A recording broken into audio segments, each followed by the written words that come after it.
السلام علیکم عزیز طلبات، مجھے امید ہے کہ آپ لوگوں کی کاپیز کمپلیٹ ہو چکی ہوں گی اور آپ صبح بھجوا دیں گے۔ اچھا، آج کا جو لیکچر ہے 24واں لیکچر ہے میرا جماعت پنجم کے لیے اسلامیات کا۔ ٹھیک ہے، شیڈیول میں لکھا ہوا نا کہ اسلامیات کے لیکچر جائیں گے، سوشل اسٹڈیز کا لیکچر جائے گا اور تیسرا انگلش لٹریچر کا گرامر کا جائے گا۔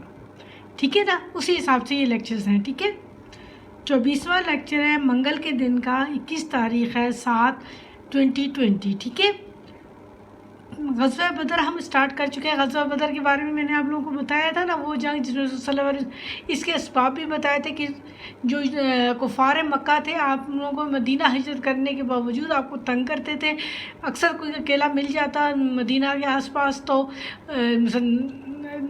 بکریاں چراتے ہوئے تو اس کا مال لوٹ لیتے تھے، اسے نقصان پہنچاتے تھے، اس طرح کی شرارتیں کرتے رہتے تھے، جس کی وجہ سے اللہ تعالیٰ نے مسلمانوں کو اجازت دی کہ تم ان کی شرارتوں کا قلع کما کرو، یعنی جنگ کرو ان کے ساتھ۔ تو انہوں نے ایک قافلہ بھیجا، ابو سفیان کا قافلہ تھا وہ، کہ اس کی جو کمائی ہوگی یہ ہم مسلمانوں کے خلاف استعمال کریں گے۔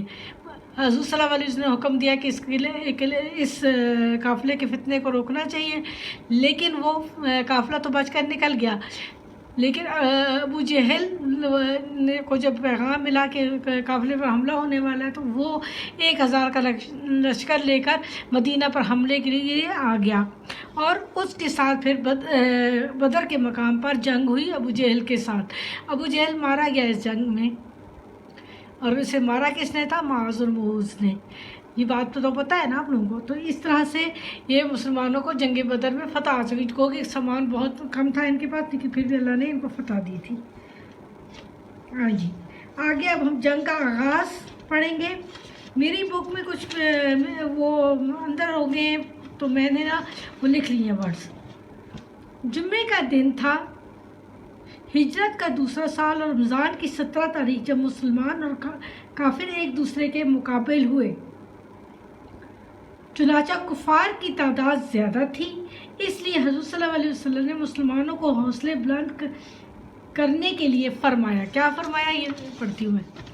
فتح نہ تو شان و شوکت، تعداد، نہ ہی سامان جنگ سے ہوتی ہے، بلکہ زیادہ ضروری چیز صبر و استقامت ہے، یعنی صبر سے، اپنے ثابت قدمی سے ڈٹے رہنے کی وجہ سے فتح حاصل ہوتی ہے۔ ٹھیک ہے، اس زمانے میں جنگ کے دوران سب سے پہلے دونوں فریقین کے بہادر، نڈر اور طاقتور لوگ میدان میں آتے تھے، پھر عام مقابلہ شروع ہوتا تھا۔ چنانچہ کفار کی طرف سے عتبہ، شیبہ اور ولید میدان میں آئے، مسلمانوں کی طرف سے حضرت علی، حضرت حمزہ رضی اللہ تعالیٰ عنہ، حضرت علی رضی اللہ تعالیٰ عنہ، حضرت عبیدہ رضی اللہ تعالیٰ عنہ نے مقابلہ شروع کیا۔ تینوں کافر مارے گئے، اس کے بعد عام مقابلہ ہوا، یعنی ان تینوں نے اپنے اپنے دشمن کو مار دیا اور ان کے بعد عام مقابلہ ہوا۔ حضور صلی اللہ علیہ وسلم کی دعا، آپ صلی اللہ علیہ وسلم نے اس جنگ سے پہلے اللہ تعالیٰ سے دعا کی تھی۔ ہمارے پیارے نبی صلی اللہ علیہ وسلم اللہ سے گر گرا کر مسلمانوں کی کامیابی کے لیے دعا فرما رہے تھے۔ اے اللہ، میں تجھ سے تیرے وعدے کی تکمیل چاہتا ہوں، اگر آج یہ جماعت ہلاک ہوگی تو پھر قیامت تک تیری عبادت کرنے والا کوئی نہ ہوگا۔ جنگ کے دوران آپ نے ایک مٹھی ریت اٹھائی اور کفار کی طرف پھینکی، کوئی کافر ایسا نہ تھا جس کے منہ اور آنکھ میں وہ ریت نہ پڑی ہو۔ پھر مسلمانوں نے زبردست حملے شروع کر دیے۔ یہ دعا ہے، کوشچن نمبر 3 کا آنسر ہے یہاں سے۔ پیارے نبی صلی اللہ علیہ وسلم اللہ سے گڑ گڑا کر مسلمانوں کی کامیابی کے لیے دعا فرما رہے تھے۔ اے اللہ، میں تجھ سے تیرے وعدے کی تکمیل چاہتا ہوں، اگر آج یہ جماعت ہلاک ہو گئی تو پھر قیامت تک تیری عبادت کرنے والا کوئی نہ ہوگا۔ اس کا کوشچن یہ ہے کہ حضرت محمد صلی اللہ علیہ وسلم نے بدر کے دوران نبی کریم صلی اللہ علیہ وسلم نے کیا دعا فرمائی۔ ٹھیک ہے، اس کی میں پکچر بھی سینڈ کر دوں گی، میں نے لکھا وہ بھی ہے، لیکن یہ ہے کہ میں نے آپ لوگوں کو سمجھانا ہے پہلے کہ اللہ تعالیٰ سے دعا کر رہے ہیں۔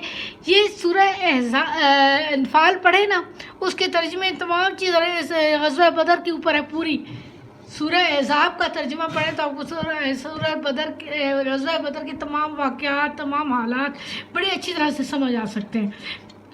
آپ صلی اللہ علیہ وسلم نے ایک مٹھی ریت کی وہاں سے بھر کر پھینکی جو دشمن کے ہر بندے کی آنکھ میں گئی. اصل میں کہتے ہیں کہ اللہ کے فرشتے آئے، ابابیل آئے، فرشتوں کے ذریعے ابابیل آئے، انہوں نے پتھروں سے ان لوگوں کو مارا.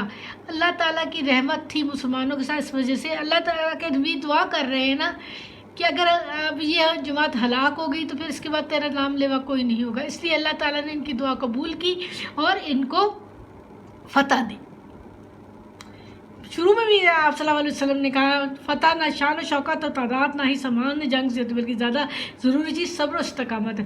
مستقل مزاجی سے ڈٹے رہنا اپنے جگہ پہ، تب مقابلہ بہترین ہوتا ہے. اچھا بیٹا، یہ کوشچن میں آپ کو اس کی پکچر بھی سینڈ کر دوں گی، آپ کو یہ سمجھ آ گیا، اس کو ریڈ آؤٹ کر لیجئے گا اور کوشچن کو بھی کر لیجئے گا. اللہ حافظ.